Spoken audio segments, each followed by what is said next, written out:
우리가 히브리서 3장 전체를 함께 봉독하였습니다. 지난번 살펴보았던 히브리서 2장의 핵심 주제가 무엇이었냐면 자비롭고 신실한 대제사장 예수님이라는 이 큰 주제가 있었습니다.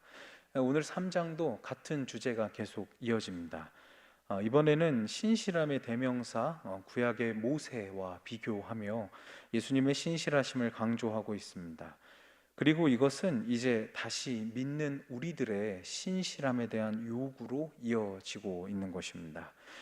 3장에서 히브리서 저자는 먼저 이 읽는 저자들 혹은 청중들을 직접 부르며 친밀한 분위기를 만들어가고 있습니다. 거룩한 형제, 자매 여러분이라고 부르며 분위기를 만들어가죠. 청중을 부르는 단순한 표현일지도 모르지만 사실 이 단어의 의미는 매우 깊습니다. 히브리서가 이야기해 왔던 것처럼 우리의 형제가 되어주신 하나님의 아들 예수 그리스도, 예수님은 우리를 형제 자매라고 부르셨습니다. 예수님은 구원의 사역을 위해 우리 형제 자매들과 같은 존재가 되셨습니다. 우리처럼 시험도 받으시고 고난도 받으셨기 때문에 시험받고 고통받는 우리를 도우실 수 있는 분이십니다. 그러니 우리는 히브리서 저자의 형제 자매이면서 동시에 예수님의 형제요 자매인 것입니다. 이렇게 우리를 부르는 히브리서 저자는 구원의 길을 걸어가고 있는 형제 자매들에게 이렇게 호소합니다. 예수를 깊이 생각하십시오 라고 호소합니다. 이것은 마음의 눈으로 똑똑히 예수님을 바라보라 라는 것을 의미합니다. 그리고 오늘 함께 봉독한 성경에서와 같이 깊이 생각하라. 역시 멋진 번역입니다. 예수님을 믿는 우리는 먼저 예수님을 제대로 이해해야 하는 것입니다. 1절에 따르면 사도이시며 대제사장이심을 우리는 먼저 깊이 이해하고 있어야 되는 것입니다. 하나님께서 보내심을 받은 예수님께서 사도이시며 우리의 속죄를 이루시는 대제사장이심을 우리는 깊이 이해하고 있어야 되는 것입니다. 그래서 이 예수님을 깊이 생각하라 라는 이 단어를 이 헬라어로 조금 더 깊은 의미를 찾아보자면 시선을 못 받고 응시하라 라는 명령이었습니다. 그래서 이 구절이 우리에게 던지는 질문은 정직하고도 사실은 단순합니다. 내가 지난 한 주 동안 가장 그리고 자주 깊이 생각하고 바라본 것은 무엇이었는가입니다. 내 머릿속에서 가장 많이 재생된 장면은 무엇인가? 내가 머릿속에서 가장 자주 시뮬레이션 했던 시나리오는 무엇인가? 내가 자주 떠올린 사람, 그것이 내가 깊이 생각한 것, 그리고 내 시선을 못 박아 두었던 곳입니다. 그래서 저 같은 경우는 지금 사실 학교를 월요일마다 계속 다니고 있는데 이제 마지막 학기 얼마 안 남았습니다. 한 4주 정도 남았습니다.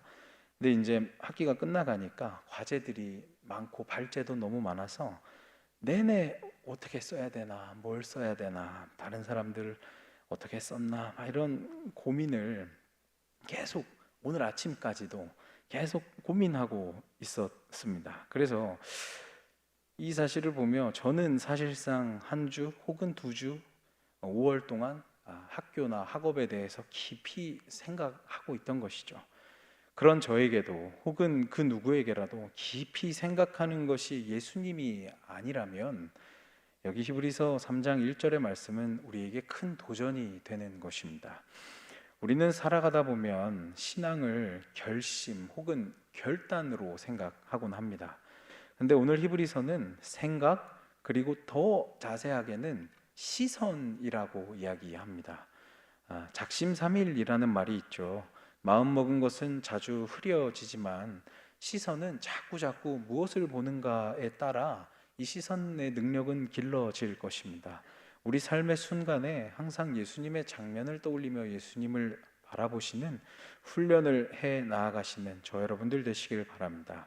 이어 히브리서의 저자가 예수님과 모세를 비교합니다. 그래서 6절까지의 말씀으로 모세 그리고 집 그리고 신실함 그리고 종, 이 총 4가지의 요소로 이제 모세와 예수님을 비교하고 그 이야기를 쭉 해나가고 있는 것이죠.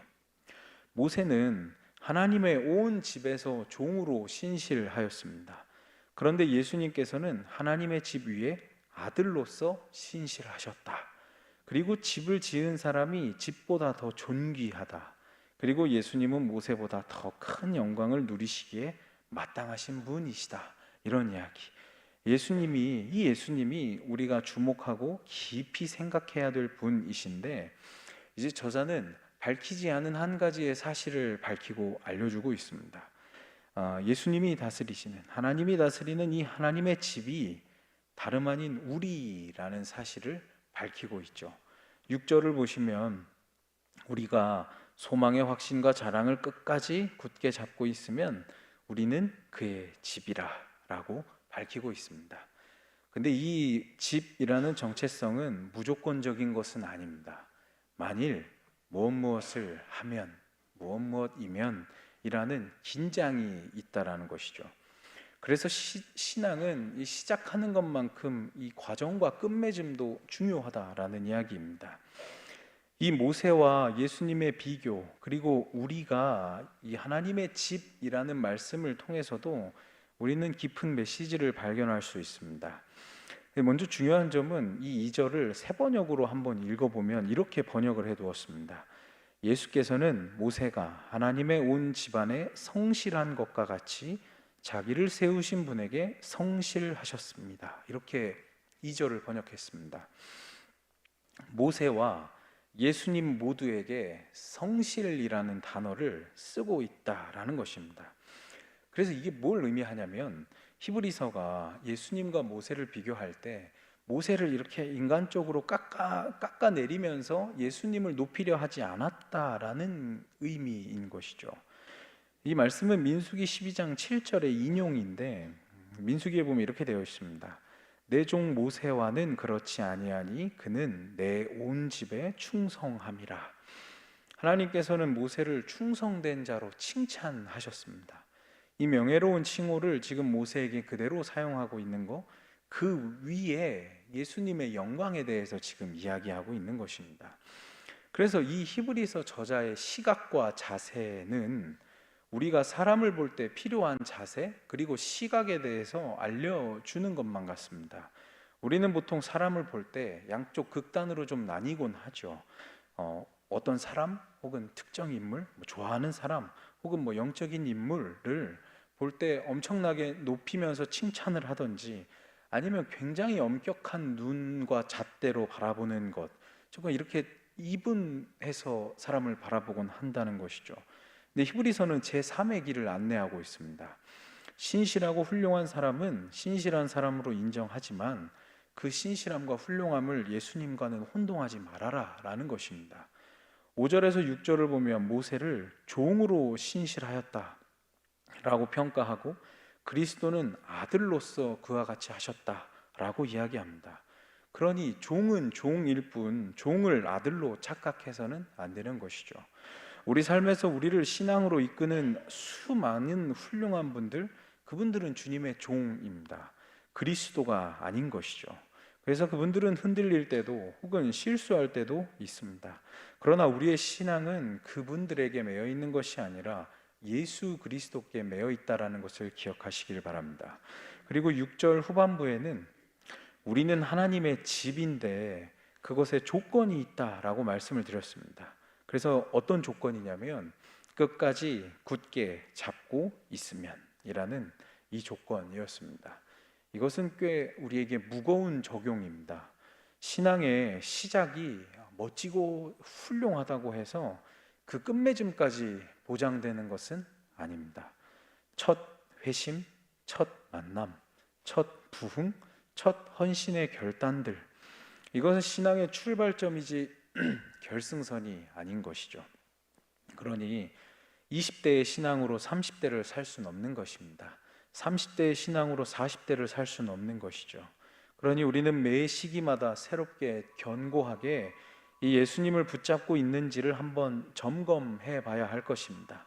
그래서 이렇게 점검을 해봐서 우리가 그 위에 튼튼하다면 세상이 우리를 어떻게 평가하든지 우리는 하나님의 아들이 직접 지으시고 머무시며 다스리시는 하나님의 집, 이 하나님의 집이라는 이 사실로 영적인 자부심, 자랑으로 담대하게 살아가시기를 축복합니다.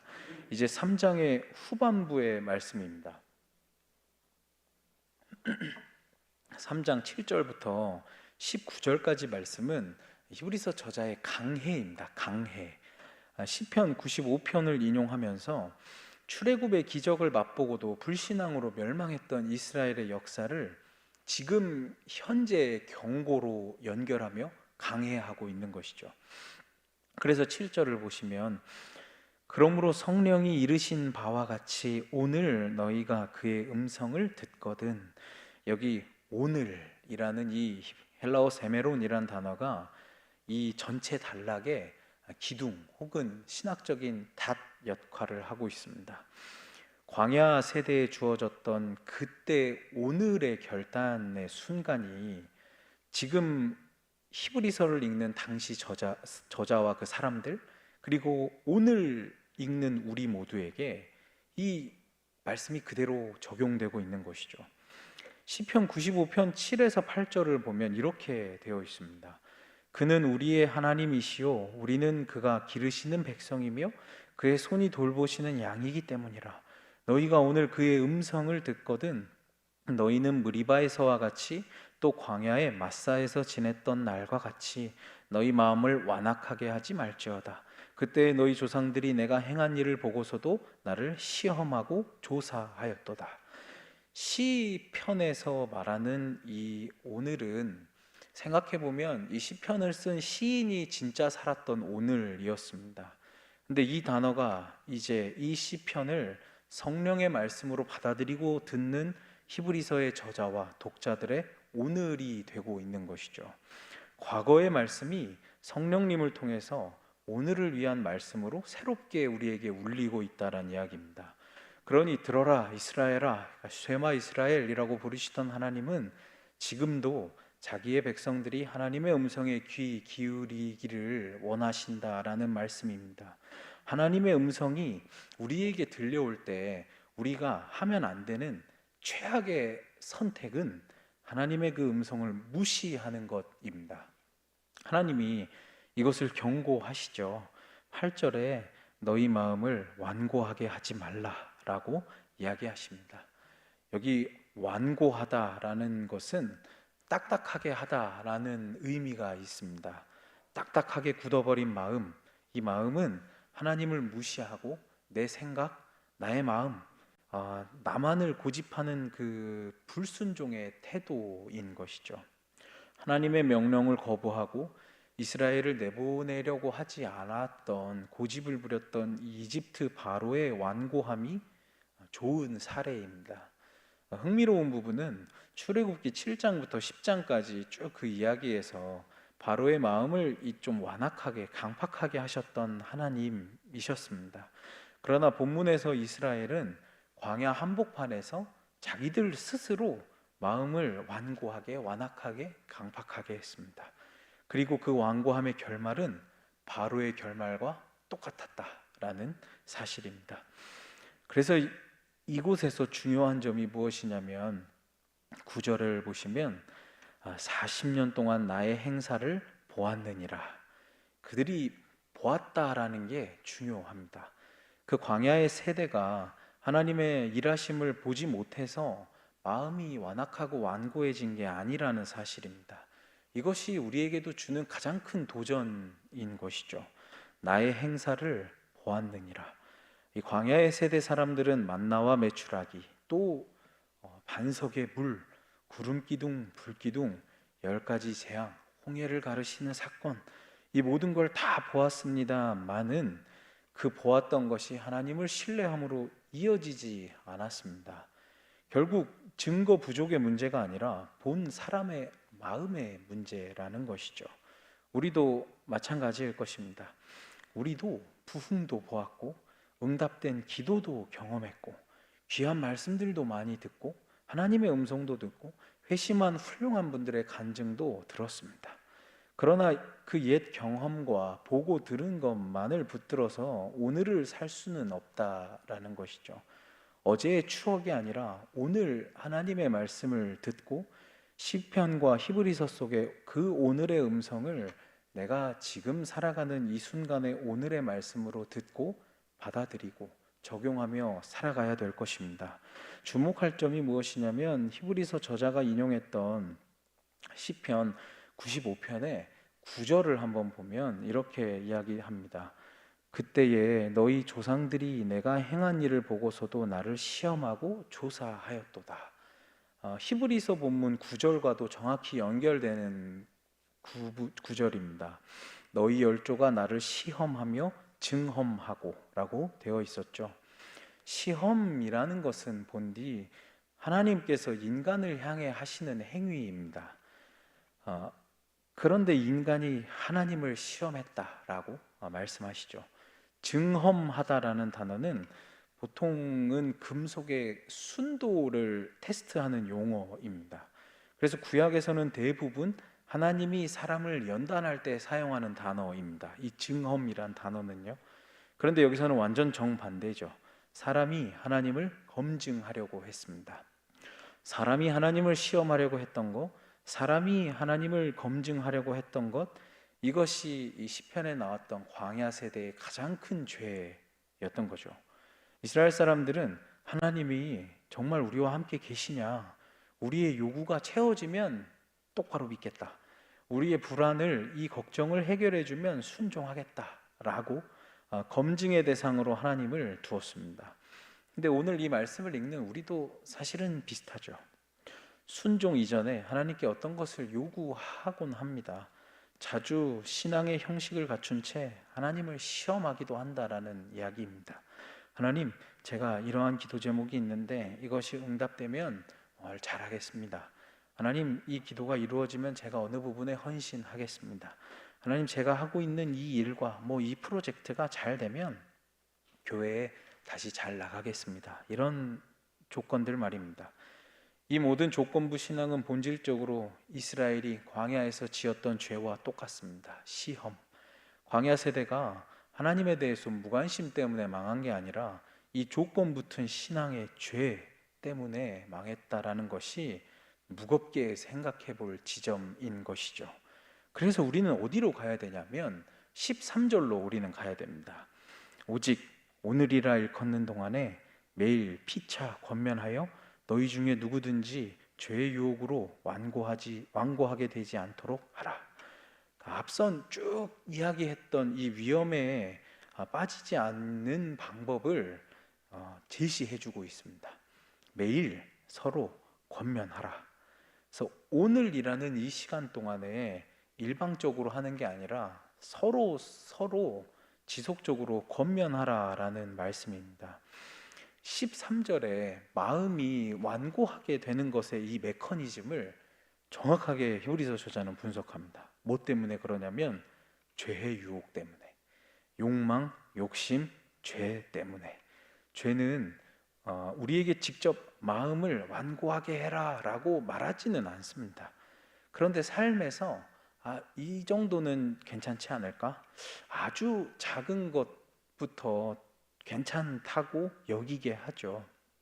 결국 말씀에 따르면 사람의 마음이 완고하게 되는 것은 한 번 하나의 결정적인 사건이라기보다는 서서히 되어가는 과정임을 알 수 있습니다.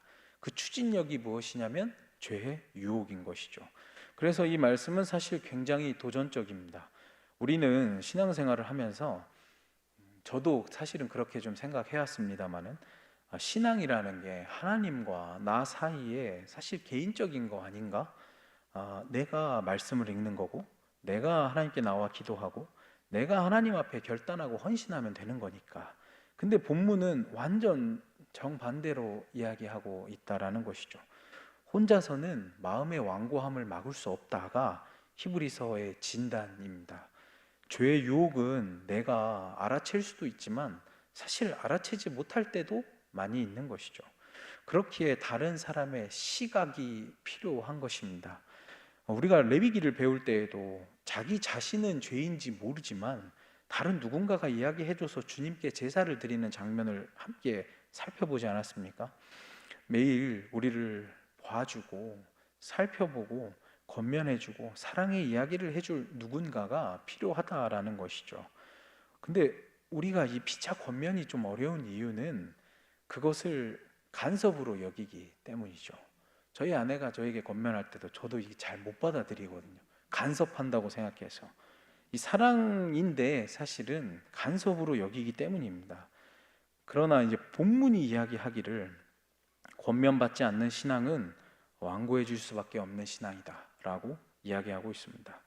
나의 신앙생활에서 이 사랑 어린 시각과 권면을 해준 영적인 동역자가 있는지, 혹시 내가 교회나 어디서든 뭐 핑계를 대고 모임이나 이 교제의 자리를 좀 피해 왔다면 이제 좀 나의 마음과 신앙을 좀 함께 나누며 영적인 고민을 함께 나누는 공동체가 되기를 소망합니다. 신앙은 홀로 걷고 홀로 버티는 것이 아니라 서로 피차 권면함으로 이렇게 얽혀서 가는 순례의 길이기 때문입니다. 마지막 부분입니다. 14절을 보시면 시작할 때에 확신한 것을 끝까지 견고히 잡고 있으면 그리스도와 함께 참여한 자가 되리라 라고 이야기합니다. 내가 처음 예수님을 만났을 때 내 마음에 들어온 그 뜨거움과 확실한 것을 예수님이 다시 오실 때까지, 내가 예수님 앞에 서는 그날까지 견고하게 붙잡으십시오 라는 이야기입니다. 예수님을 처음 믿고 처음 인격적으로 만나서 이 감격스러웠던 이 처음 사건과 나의 사건과 미래의 약속, 천국으로 가는 그 사이에 쭉 이렇게 이어지는 게 신앙이다라는 이야기입니다. 우리에게 처음 만남과 확신은 당연히 있어야 됩니다. 이게 우리 신앙의 토대요 기초가 되기 때문이죠. 근데 이것을 끝까지 견고하게 잡는 일이 우리에게 있어야 된다는 것입니다. 시작과 끝의 일관성, 이것이 히브리서 저자가 우리에게 요구하는 신앙의 모습입니다.